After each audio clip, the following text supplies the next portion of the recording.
राहुल गांधी जी का नेता प्रतिपक्ष बनना इसलिए भी महत्वपूर्ण है क्योंकि पिछले 2 दशकों में ये पावर विदाउट रिस्पॉन्सिबिलिटी एंजॉय कर रहे थे, ये मजा लेते थे। दिल के अरमा आंसुओं में बह गए, इतनी नौटंकियों के बाद भी 99 पर ही अटक कर रह गए। दिल के अरमा आंसुओं में बह गए, तीसरी बार भी विपक्ष में आकर बैठ गए। पंडित नेहरू की गलती थी जिन्होंने आजादी के समय, पार्टीशन के समय करतारपुर का हमारा गुरुद्वारा भी उस तरफ छोड़ दिया। दूरबीन लगाकर दर्शन करते थे। नरेंद्र मोदी जी की सरकार में हमारी सरकार ने करतारपुर कॉरिडोर खुलवाया और हेमकुंड साहब में रोपवे बनाने का काम भी हमारी सरकार कर रही है। जहां से चुनाव लड़ने गए वहां से किसी और का नहीं। अध्यक्ष जी, पीएफआई जैसी संस्थाओं का, मुस्लिम लीग जैसी संस्थाओं का समर्थन लेकर भी कुछ लोग चुनकर आए हैं। देश जवाब मांगता है, ऐसी कौन सी मजबूरी थी। माननीय अध्यक्ष जी, 2024 का ये चुनाव नीति, नियत, निष्ठा और निर्णयों पर विश्वास का चुनाव है और जनता ने इस पर मोहर लगाई है। फिर एक बार मोदी जी के नेतृत्व में एनडीए की सरकार बनाई। देश का ये चुनाव ऐतिहासिक जनादेश हमारे यशस्वी प्रधानमंत्री श्री नरेंद्र मोदी जी के पिछले 10 वर्षों के सेवा, सुशासन और गरीब कल्याण के महाअनुष्ठान पर मोहर है। देश को जरूरत थी एक स्थिर और निरंतर सरकार की, और देश ने एक स्थिर, निरंतर और प्रभावी सरकार को फिर चुना है और मोदी जी को फिर देश का प्रधानमंत्री चुना है। यह जनादेश विकसित भारत के संकल्प की सिद्धि के लिए है। यह जनादेश मोदी जी के नेतृत्व में तीसरे कार्यकाल में भारत को विश्व की तीसरी बड़ी अर्थव्यवस्था बनाने के लिए है। यह जनादेश विपक्ष के भय, भ्रम और भ्रष्टाचारी राजनीति पर तमाचा है। यह जनादेश मोदी जी द्वारा चलाए जा रहे सामाजिक न्याय पर समाज की मोहर है। यह जनादेश देश को तोड़ने की नहीं, जोड़ने की राजनीति चलेगी, इस पर मोहर है। यह जनादेश संविधान विरोधियों को लगातार तीसरी बार विपक्ष में बिठाने के लिए जनादेश है। यह जनादेश भारत की सेना, सरहद और सनातन की सुरक्षा का है।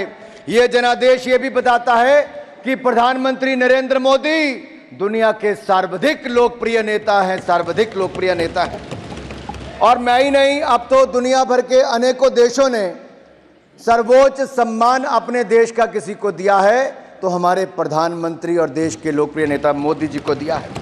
मोदी जी कैसे नेता जिनको यूएस कांग्रेस में एक बार नहीं 2-2 बार अपनी बात रखने का अवसर मिला है।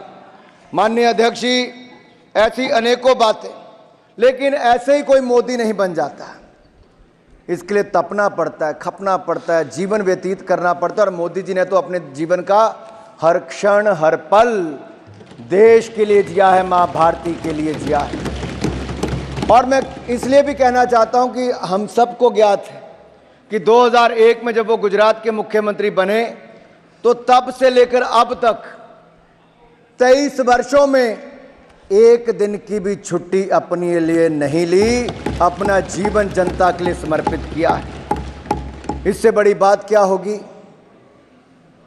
कि अगर किसी के जीवन में दुख का क्षण आता है जब अपनी मां से बिछड़ते हैं, और जब आदरणीय प्रधानमंत्री जी की माता जी का स्वर्गवास हुआ तब भी उन्होंने उनकी चिता को अग्नि देने के बाद मात्र 2 घंटों के अंदर ही देश के लिए काम करना शुरू कर दिया। इससे बड़ा समर्पण भाव क्या हो सकता है। माननीय अध्यक्ष जी, मोदी जी के दिल में जो गरीब और जरूरतमंद के लिए पीड़ा है, हमने वो कोविड के समय देखा है। उनकी नीतियों में, कार्यक्रमों में, सब में नजर आता है कि वो गरीब के लिए कितने चिंतित रहते हैं। और मैं आपको याद करवाना चाहता हूं आपके माध्यम से सदन को, अगर आप 2014 में देखें, मोदी जी जब सांसद बने, देश के प्रधानमंत्री पद की शपथ ली, उसके बाद संसद आए तो पहला शीश कहीं पर झुकाया तो संसद की पहली सीढ़ी पर झुकाया और दुनिया के इस महान लोकतंत्र को, मदर ऑफ डेमोक्रेसी को नमन करते हुए अंदर आए। और अंदर आकर भी अगर शीश कहीं झुकाया तो बाबा साहब अंबेडकर के संविधान पर शीश झुकाकर उन्हें कहा था, मेरी सरकार सबका साथ, सबका विकास करेगी। मेरी सरकार गरीब की, वंचित की, शोषित की, पीड़ित की होगी। और पिछले 10 वर्षों में आपने देखा कि सारी योजनाएं उस दिशा में चली, और जो पुराने नारे देते थे गरीबी हटाओ, इनके नारे ही रह गए। लेकिन मोदी जी की सरकार में 25 करोड़ गरीब गरीबी रेखा से बाहर निकल कर आए। मल्टी डायमेंशनल पॉवर्टी इंडेक्स के ये बड़ा आंकड़ा देखने को मिलता है। और मैं आपसे कहना चाह रहा था कि जो कोविड के समय हुआ, पिछले 100 वर्षों में दुनिया ने सबसे बड़ी त्रासदी तब देखी। भारत ने भी संकट को झेला, और मैं भी उस समय सरकार का हिस्सा था। और मुझे याद है आज भी प्रधानमंत्री नरेंद्र मोदी जी ने जो पहली बात कही, वो ये कहा कि देश के गरीब का थाली खाली नहीं रहनी चाहिए, उसका पेट खाली नहीं रहना चाहिए, उसके लिए अन्न की व्यवस्था करनी है। तो प्रधानमंत्री गरीब कल्याण अन्न योजना लेकर आए और 80 करोड़ लोगों को मुफ्त में अनाज दिया, तो मोदी सरकार ने दिया है। और आज वो देश के कोने कोने तक पहुंचाया है। उस समय दुनिया भर में जो डिलीवरी मैकेनिज्म था वो रुक गया था, लेकिन उसके बावजूद हमने देश के हर कोने तक अनाज पहुंचाया। वो बात अलग है, कुछ राज्यों में अपनी मोहर लगाकर लोगों ने वो सब काम किया। मैं एक और कहना चाहता हूं, कोविड के समय बहुत जरूरी था। प्रधानमंत्री जी ने कहा जान भी जहान भी, और जान बचाने के लिए हर संभव प्रयास किए। जो पहले हमारे देश में होता था कि 40-40 साल दुनिया भर से वैक्सीन आती थी, इंपोर्ट करने में पुरानी सरकारें लगी रहती थी। आत्मनिर्भर भारत ये केवल सोच ही नहीं, ये केवल संकल्प नहीं, उसको सच करके दिखाया। भारत ने अपनी 2-2 वैक्सीन को बनाया और 220 करोड़ वैक्सीन मुफ्त में लगाई। आज इस सदन में कुछ लोग ऐसे भी बैठे हैं जो भारत की बनी वैक्सीन पर ही प्रश्न चिन्ह खड़ा करते थे और कहते थे कि वैक्सीन मत लगाओ, ये हो जाएगा, वो हो जाएगा। अरे भारत के लोगों ने वैक्सीन तो लगाई ही। दुनिया के 157 देशों को दवाई और वैक्सीन देने का काम वैक्सीन मैत्री में किया, तो हमारे भारत ने किया है।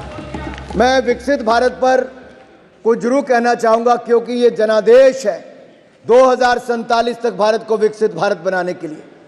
और इस यात्रा में हम चाहेंगे कि विपक्ष का भी पूरा सहयोग मिले, हम अपने देश को विकसित राष्ट्र बनाएं। और अगर आज मैं एक बात करूं स्पोर्ट्स से स्पेस की और साइंस से स्टार्टअप्स की, तो हर क्षेत्र में भारत के नए कीर्तिमान दिखते हैं। आज नए भारत की बुलंद तस्वीर दिखती है मेरे जो आंकड़े में देने वाला। माननीय अध्यक्ष जी, हमें विरासत में क्या मिला था?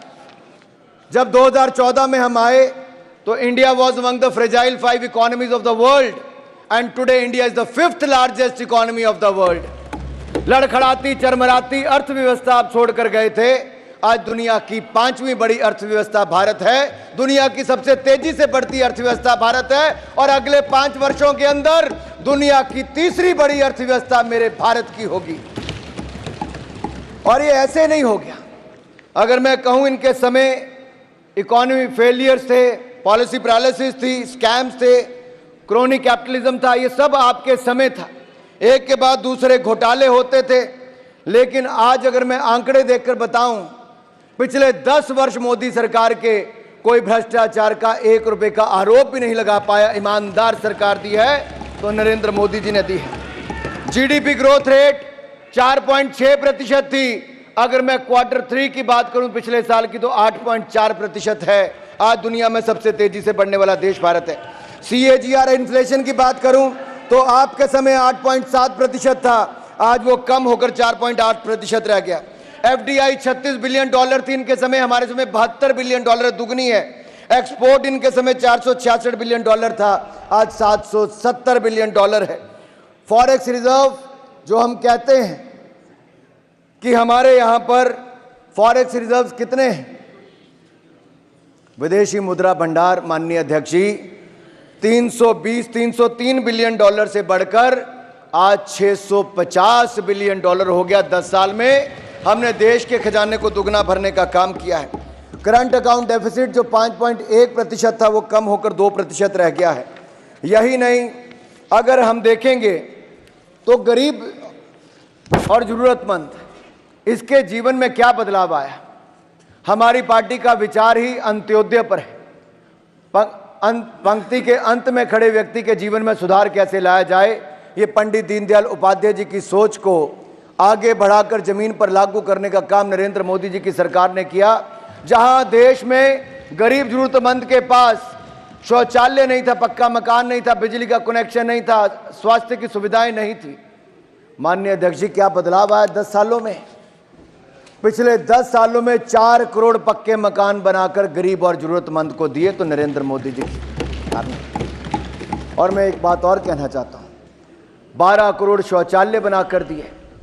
पहले मात्र 3 करोड़ घरों को नल से जल आता था, हमने 11 करोड़ और नए घरों को नल से जल देने का काम किया, जल जीवन मिशन में किया है।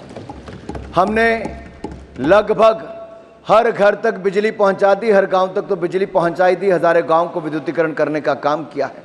और यही नहीं, आज देखा जाए तो जल जीवन मिशन के अलावा स्वच्छता अभियान के अंतर्गत जहां वॉश हम कहते हैं, वाटर सैनिटेशन और हाइजीन, इस क्षेत्र में बहुत काम किया है जो सस्टेनेबल डेवलपमेंट गोल के साथ जुड़ा है। लेकिन स्वास्थ्य के क्षेत्र में गरीब को लगता था कि वो अपना इलाज कहाँ करवाए, उसके पास पर्याप्त धन नहीं होता था। आयुष्मान भारत योजना नरेंद्र मोदी जी की सरकार लेकर आई और 60 करोड़ लोगों को 5 लाख का इलाज बिल्कुल मुफ्त में देने का कार्य किया तो मोदी सरकार ने किया। और अब 70 वर्ष से ज़्यादा की उम्र वालों को 5 लाख रुपए का इलाज बिल्कुल मुफ्त में मिलेगा तो एनडीए की सरकार ने देना शुरू कर दिया है। माननीय अध्यक्ष जी, एक नहीं अनेकों ऐसे उदाहरण हैं जिससे गरीब के जीवन में बहुत बड़ा बदलाव आया। और जब मैं कहता हूं कि 25 करोड़ लोग गरीबी रेखा से बाहर आए तो ये उन लोगों के लिए संदेश है जिन्होंने 60 साल राज किया, गरीब को और गरीब किया, लेकिन हमने 10 सालों में वो करके दिखाया, क्योंकि गरीब मां के बेटे को आज देश के प्रधान सेवक के रूप में काम करने का अवसर मिला तो उन्होंने उनको गरीबी रेखा से बाहर निकालने का काम किया। जब गरीब गरीबी रेखा से बाहर निकलता है तो उसकी क्रय शक्ति और बढ़ती, खरीदने की शक्ति बढ़ती है, उससे डिमांड और जनरेट होती है, उससे प्रोडक्शन को और बल मिलता है और कारखानों में रोजगार स्वरोजगार के अवसर मिलते हैं, हमारी अर्थव्यवस्था को और बल मिलता है। यही नहीं, हमारे देश में ईज ऑफ डूइंग बिजनेस और ईज ऑफ लिविंग के क्षेत्र में कैसे बदलाव हुआ। जन विश्वास एक्ट की मैं बात करूं तो हमने 183 प्रोविजंस को डीक्रिमिनलाइज किया है, 42 सेंट्रल एक्ट्स में इनको बदलाव करके व्यापारी को, आम जनमानस को काम करने में वो जो डर होता था जेल जाने का, उसको ख़त्म किया है। और ईज़ ऑफ डूइंग बिजनेस में मैं कहना चाहता हूँ 63,000 के लगभग कंप्लाइंसेस देश में होती थी, 39,000 कंप्लाइंसेस के बर्डन को ख़त्म कर दिया है और आगे निरंतर प्रयास जारी है कि हम इसको और सुधार करेंगे और जनता को काम करने में और अवसर मिलेंगे। कंस्ट्रक्शन परमिट में हमारा रैंकिंग 184 था, आज 27वां है। बिजली प्राप्त करने में 137वां हमारा स्थान था, आज 22वां है। माइनॉरिटी इन्वेस्टर्स की प्रोटेक्शन में 13वां स्थान था, आज वो 25वां है। और ये सारे कदम हमने उस दिशा में उठाए और देश के युवाओं में नरेंद्र मोदी जी का विश्वास, ये एक आंकड़ा मैं आपके सामने कहना चाहता हूं जो बदलाव दिखाता है। स्टार्टअप हमारे देश में मात्र 350 थे, हम दुनिया में कहीं खड़े नहीं थे, आज वो 350 से बढ़कर 1 लाख से ज़्यादा स्टार्टअप हो गए। और माननीय सभापति जी, इसके साथ साथ हमारा भारत दुनिया का तीसरा बड़ा स्टार्टअप इकोसिस्टम बन गया, तीसरा बड़ा स्टार्टअप इकोसिस्टम। हमारे यहाँ पर मात्र 3 से 4 यूनिकॉर्न थी, आज लगभग 107 से ज़्यादा यूनिकॉर्न बनी है। एक यूनिकॉर्न का मतलब है 8,500 करोड़ से ज़्यादा उसकी वर्थ होना। आज स्पेस सेक्टर भी हमने खोल दिया है, 160 से ज़्यादा स्पेस सेक्टर में स्टार्टअप्स हैं। एग्रीकल्चर के क्षेत्र में 7,000 से ज़्यादा स्टार्टअप्स हैं। लेकिन इन सब के लिए पैसा कहाँ से मिलता है? बैंकिंग क्षेत्र तो पिछली सरकार ऐसा छोड़कर गई थी कि ऐसा लगता था देश के सारे बैंक बंद ही हो जाएंगे, चरमरा जाएंगे। 12 में से 11 की स्थिति तो घाटे वाली थी, अधिकतर पीसीए फ्रेमवर्क में थे। लेकिन हमारी 4R स्ट्रैटेजी ने देश में वो बदलाव किया, रिफॉर्म लाकर, रेजोल्यूशन, रिकवरी लाकर, रिकॉग्निशन, रिकैपिटलाइजेशन, इन चारों के वजह से आज क्या बदलाव हुआ है। आप कल्पना कीजिए, हमारे यहाँ पर जो 36,000 करोड़ का मुनाफा आता था पब्लिक सेक्टर बैंक का, आज बढ़कर 1,41,000 करोड़ हो गया, 1,41,000 करोड़। और जो नॉन परफॉर्मिंग एसेट्स एनपीए थे वो 15% से कम होकर मात्र 3% रह गए। अब ये और कम होने वाले, हमारे बैंक और मजबूत होने वाले हैं। बैंकों की मार्केट कैपिटलाइजेशन जो 4,50,000 करोड़ थी वो बढ़कर 17 लाख करोड़ हो गई, लगभग 4 गुना ज्यादा हो गई। इनके समय फोन बैंकिंग चलती थी, फोन होता था, बैंक वाले पैसे दे देते थे और वो पैसा लेकर विदेश भाग जाते थे। हमने एनडीए में भी कमी लाए हैं, स्ट्रेस्ड एसेट में भी कमी लाए हैं। आज उसका प्रभाव माननीय सभापति जी ये फर्क पड़ता है। 2014 में एजुकेशन लोन पर इंटरेस्ट था 14.25%, जो कम होकर रह गया लगभग 9%। होम लोन मिलता था 10.15% इंटरेस्ट रेट पर, आज मिलता है 8.40% पर। ऑटो लोन था 10.95% पर, आज रह गया 8.75% पर। पर्सनल लोन था 14.25% इंटरेस्ट पर, आज है 11.5% पर। ये सारी चीज़ें तो हुई, लेकिन फॉर्मलाइजेशन ऑफ इंडियन इकोनॉमी किन आधार पर हुई है? इसके लिए डिजिटाइजेशन, इजी क्रेडिट और फॉर्मलाइजिंग एम्प्लॉयमेंट, इसका बहुत बड़ा रोल रहा। प्रधानमंत्री नरेंद्र मोदी जी के नेतृत्व में जनधन, आधार, मोबाइल, जैम ट्रिनिटी ने एक बड़ी भूमिका निभाई है। हर व्यक्ति के पास आधार है, बैंक खाता है, मोबाइल का कनेक्शन है और दुनिया का सबसे सस्ता इंटरनेट कनेक्शन और डेटा प्लान अगर कहीं है तो आज हमारे भारत में भी है। आज यही नहीं, जैम पोर्टल पर आज छोटे से छोटा व्यापारी भी अपना सामान बेच सकता है और मात्र 5-6 वर्षों में माननीय सभापति जी, जो कुछ हजार करोड़ से लेकर कई लाख करोड़ तक की खरीद आज जैम पोर्टल पर पूरी पारदर्शिता के साथ होती है, तो टेक्नोलॉजी के माध्यम से ये भी हुई। किसानों के लिए ई नैम की सुविधा दी, फास्टैग हमने अपने जो टोल हैं उसके लिए बनाया। पहले 743 सेकंड लगते थे टोल पार करने के लिए, आज मात्र 43 सेकंड में ही आप पार कर जाते हैं। टेक्नोलॉजी का उपयोग यहाँ पर हुआ है। जहाँ तक मैं इजी क्रेडिट की बात करता हूँ तो मुद्रा योजना एक ऐसी है जहाँ लगभग 43 करोड़ मुद्रा लोन दिए गए और लगभग 34 लाख करोड़ रुपया देश के लोगों को मोदी जी की गारंटी पर मिला और उन लोगों ने अपने कामकाज की शुरुआत की है। आपके समय तो बैंक खाता खोलना भी मुश्किल हो जाता था, 2 लोगों को साथ में लेकर जाना पड़ता था। आज 50 करोड़ से ज्यादा बैंक खाते लोगों के घर पे जाकर भी खुलवा दिए। ये सरकार आपके घर द्वार, ये मोदी सरकार ने करके दिखाया है। और यही नहीं, SC ST वुमेन के लिए और हमारे SC ST और वुमेन, इन तीनों के लिए आज स्टैंड अप इंडिया योजना मोदी सरकार लाई, जिससे हमारे अनुसूचित जाति, जनजाति और महिलाओं को एंटरप्रेन्योर बनने की सुविधा मिली है। पीएम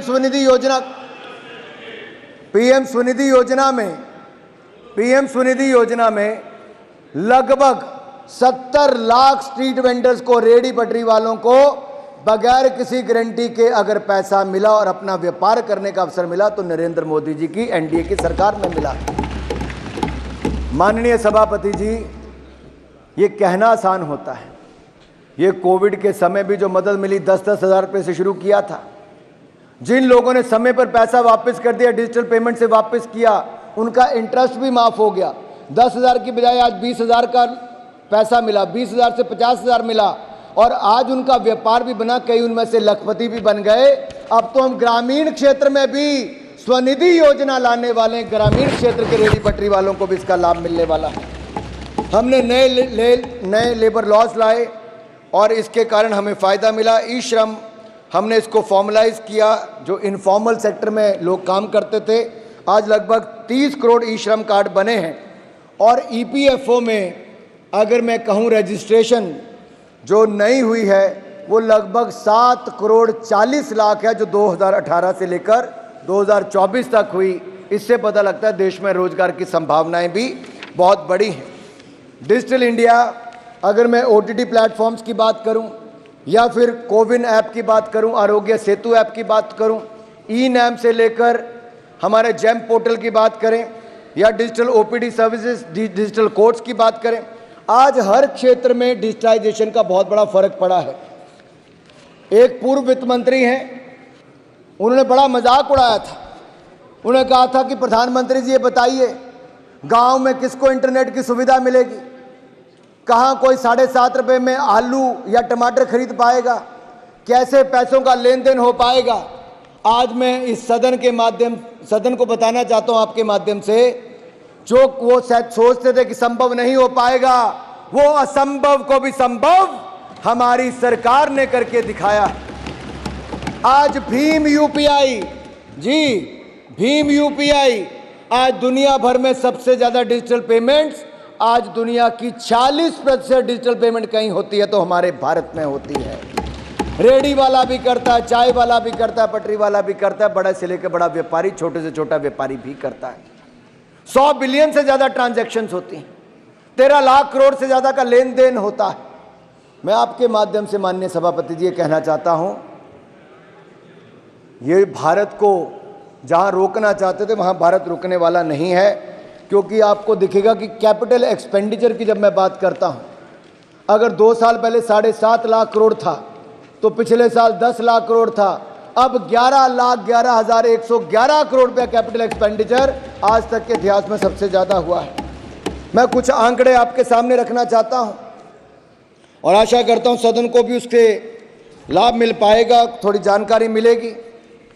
अगर 2014 में हम कहाँ खड़े थे? 2014 में 74 एयरपोर्ट थे, आज 150 एयरपोर्ट हैं। 2014 में 206 रूट थे, आज 609 रूट है। 2014 में हम कहीं नहीं थे, आज दुनिया की तीसरी बड़ी डोमेस्टिक एविएशन मार्केट है। 2014 में हम 96,000 किलोमीटर नेशनल हाईवे थे, आज 1.5 लाख किलोमीटर नेशनल हाईवे है। 2014 में 3,20,000 किलोमीटर ग्रामीण सड़कें थी, आज लगभग 7 लाख किलोमीटर से ज़्यादा ग्रामीण सड़कें हैं। 2014 में 16 IIT थे, आज 23 IIT हैं। 2014 में 13 IIM थे, आज 21 IIM हैं। 2014 में 7 एम्स थे, आज 23 एम्स हैं। 2014 में 9 IIIT थी, आज 25 IIIT हैं। और यही नहीं, उस समय 387 मेडिकल कॉलेज थे, आज 706 मेडिकल कॉलेज हैं। तब 723 यूनिवर्सिटी थी, आज 1,117 यूनिवर्सिटीज़ हैं। तब 50,000 सीटें MBBS की थी, आज 1,01,000 से ज़्यादा सीटें MBBS की हैं। तब 31,000 के लगभग पोस्ट ग्रेजुएशन की सीटें हैं, आज 65,000 के लगभग सीटें हैं।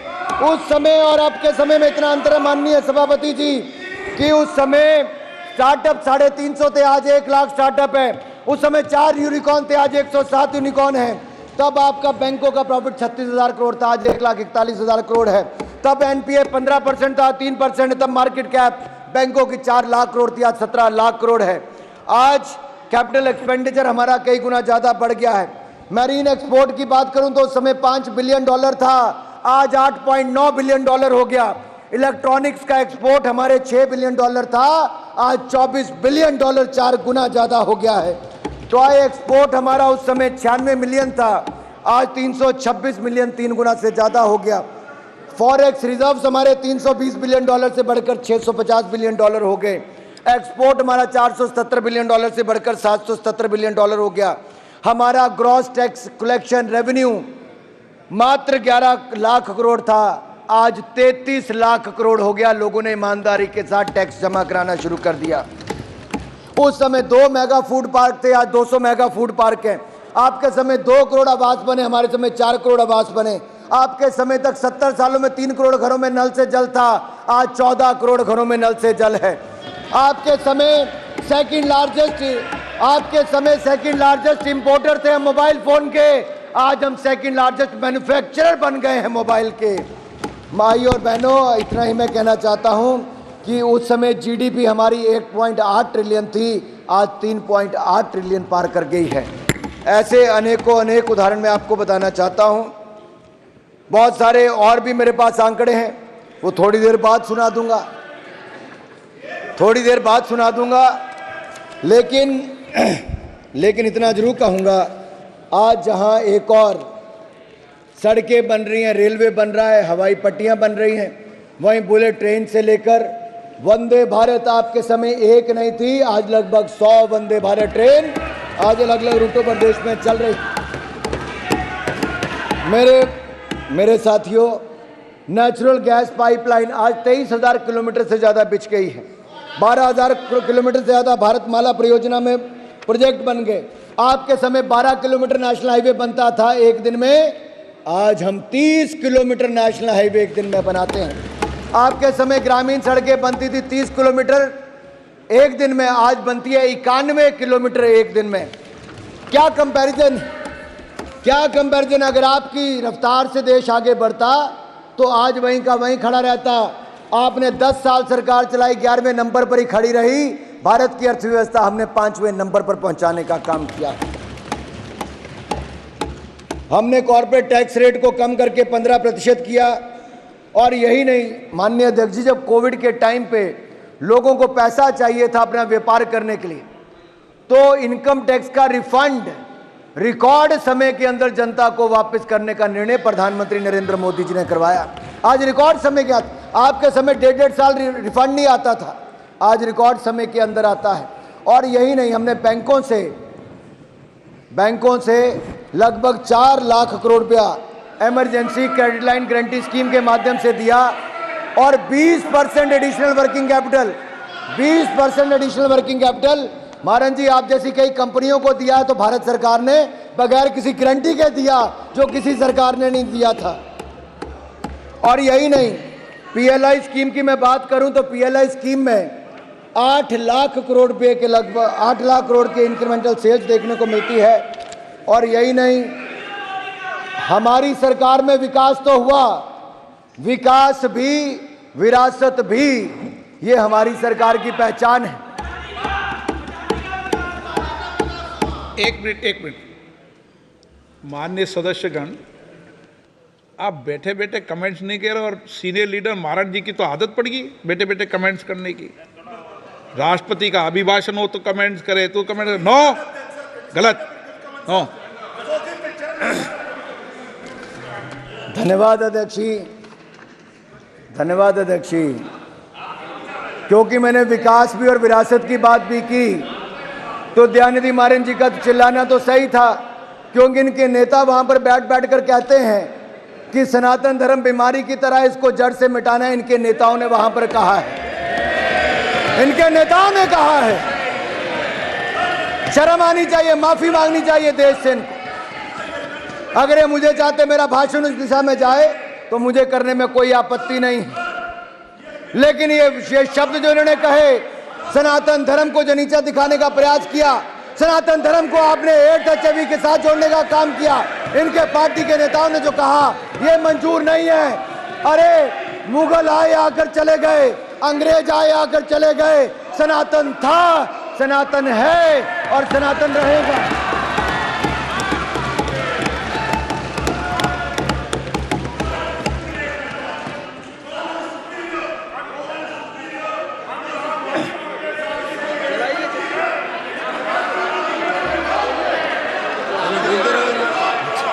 उन्होंने क्या बोला कि सनातन रहेगा, यही बोला ना। आपको आपत्ति है सनातन रहने पे? चलिए अध्यक्ष जी, हम सबके जीवन में जो 500 साल तक हमारी पूर्व की पीढ़ियों के जीवन में भी जो समय नहीं आया, हम सौभाग्यशाली, हम कोविड से भी बच गए। और जो 500 साल में किसी को अवसर नहीं मिला, वो हमारी आंखों के सामने भव्य और दिव्य राम मंदिर का निर्माण भी हुआ।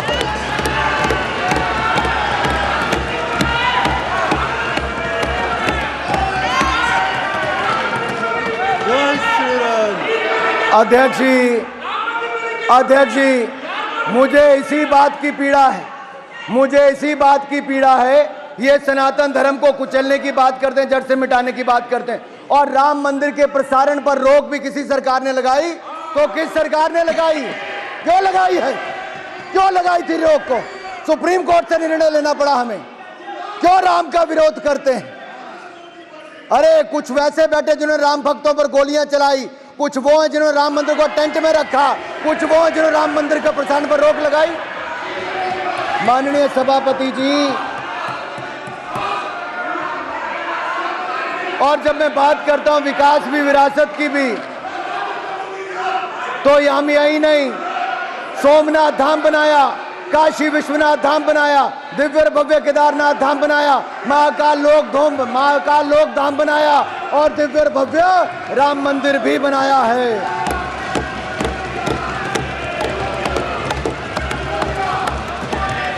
हमने बौद्ध सर्किट भी बनाया, करतारपुर कॉरिडोर, करतारपुर दा लांगा भी खुलवाया, जो कोई नहीं करवा पाया। पंडित नेहरू की गलती थी, जिन्होंने आजादी के समय, पार्टीशन के समय करतारपुर का हमारा गुरुद्वारा भी उस तरफ छोड़ दिया। दूरबीन लगाकर दर्शन करते थे, नरेंद्र मोदी जी की सरकार में हमारी सरकार ने करतारपुर कॉरिडोर खुलवाया और हेमकुंड साहब में रोपवे बनाने का काम भी हमारी सरकार कर रही है।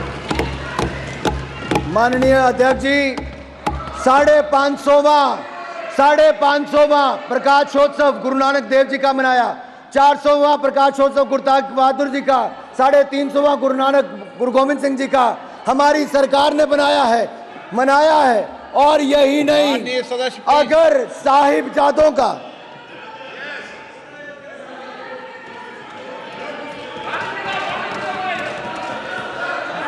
अगर साहिबजादों की शहादत पर भी अगर पूरे देश ने वीर बाल दिवस के रूप में मनाया तो ये भी प्रधानमंत्री नरेंद्र मोदी जी की सोच। अरे आपके समय तो ब्लू स्टार ऑपरेशन हुआ था, हरमंदिर साहब में क्या क्या हुआ, और 84 के दंगे देश भूला नहीं है। सिखों का कत्लेआम ये कांग्रेस की सरकार के समय ही हुआ था।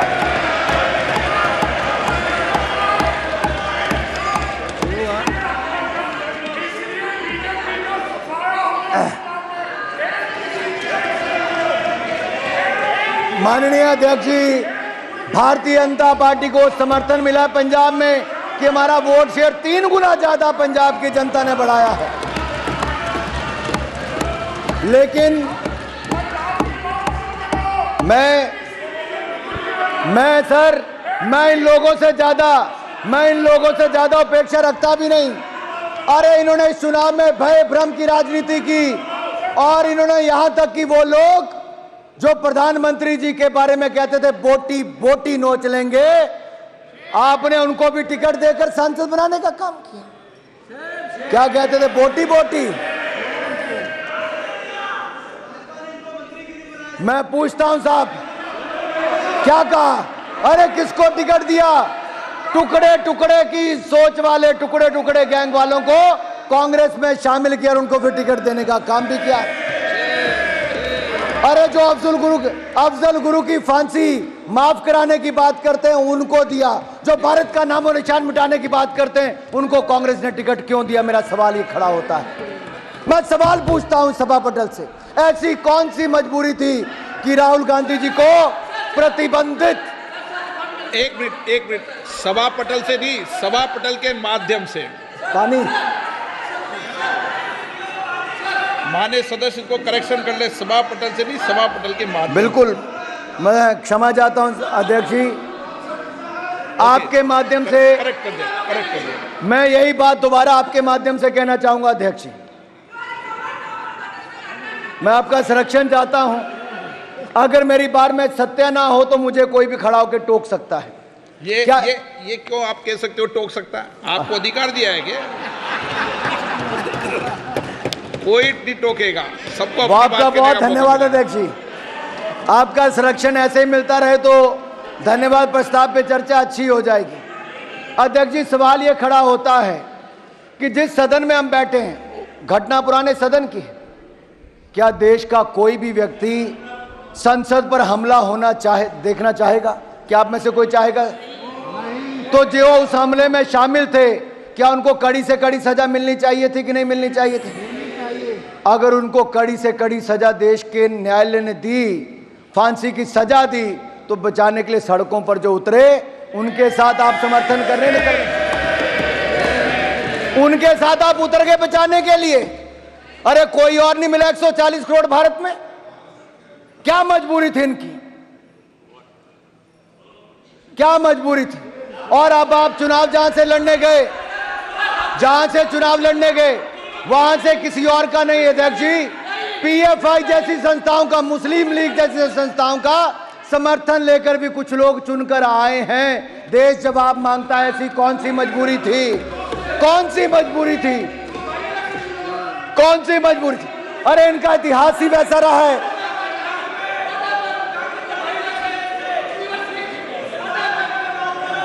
माननीय अध्यक्ष जी, बहुत सारी बातें चुनाव के समय और जो माननीय उल्लेख राष्ट्रपति महोदय ने भी जिस ओर किया, संविधान की ओर, मैं वहां पर भी आऊंगा। लेकिन उससे पहले थोड़ा कुछ और कहना चाहता हूं। इनका दर्द सामने नजर आ रहा है, इनका दर्द नजर आ रहा है। 3 बार प्रयास करने के बाद भी जो 100 के आंकड़े तक नहीं पहुंच पाया, 99 पर ही रुक गया। वो तो यही कहते हैं, दिल के अरमा आंसुओं में बह गए। इतनी नौटंकियों के बाद भी 99 पर ही अटक कर रह गए। दिल के अरमा आंसुओं में बह गए, तीसरी बार भी विपक्ष में आकर बैठ गए। माननीय अध्यक्ष जी, देवर इन द नर्वस 90s। ये नर्वस 90s में आकर इनके हाथ पैर फूलने शुरू हो गए। एक बात मैं कहना चाहता हूं, एक बात तो अच्छी हुई अध्यक्ष जी कि माननीय राहुल गांधी जी नेता प्रतिपक्ष बने हैं। मैं अपनी ओर से राहुल गांधी जी को नेता प्रतिपक्ष बनने पर बहुत बहुत बधाई और शुभकामनाएं देता हूं। राहुल गांधी जी का नेता प्रतिपक्ष बनना इसलिए भी महत्वपूर्ण है क्योंकि पिछले 2 दशकों में ये पावर विदाउट रिस्पॉन्सिबिलिटी एंजॉय कर रहे थे, ये मजा लेते थे। लेकिन अब इनको पावर के साथ साथ रिस्पॉन्सिबिलिटी भी लेनी पड़ेगी। इसलिए जो मोदी जी को कहते हैं कि मोदी जी की तीसरी टर्म अग्नि परीक्षा है, ये तीसरी टर्म मोदी जी की अग्नि परीक्षा नहीं, ये अग्नि परीक्षा विपक्ष की है, विपक्ष के नेता की है। क्या वो विपक्ष को एकजुट रख पाएंगे? क्या वो पहले की तरह जो 50%, माननीय अध्यक्ष जी, जिनको लोकसभा बंक करने की आदत थी, 50% से कम हाजिरी थी, क्या वो सारा दिन लोकसभा में बैठ पाएंगे? अच्छा नहीं है, ओह आज भी नहीं अध्यक्ष जी, क्या वो लोकसभा में बैठ पाएंगे? देर शाम तक बैठना पड़ेगा। जैसा माननीय प्रधानमंत्री जी इस पार्लियामेंट हाउस में रहते हैं, अब आपको अनुपस्थित जमींदारी नहीं चलेगी। Absentee landlordism want work, absentee landlordism want work. अध्यक्ष जी, माननीय अध्यक्ष जी,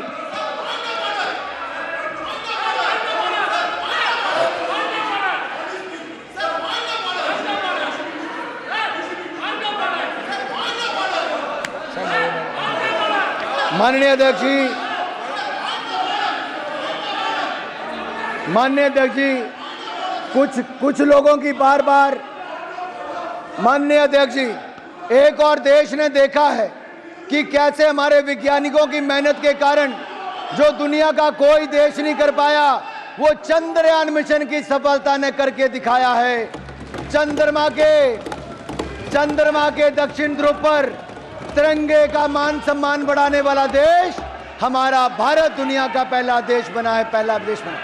एक और चंद्रयान मिशन की सफलता, आदित्य L1 सोलर की सफलता, तो दूसरी ओर क्या राहुल यान फिर एक बार फेल हो गया है? क्या राहुल यान फिर एक बार फेल हो गया है? कांग्रेस और इनका इकोसिस्टम कुतर्कों के सहारे राहुल यान को सफल करने की बात करता है। मैं पूछता हूं अध्यक्ष जी, ये 4 जून से दिखाने में लगे हैं, कि 99 का आंकड़ा 240 से ज्यादा बड़ा होता है। अध्यक्ष जी, क्या 99 240 से ज्यादा बड़ा होता है? कांग्रेस की इस बार सीटें 99 आई हैं, एक और छोड़ के 98 रह गई।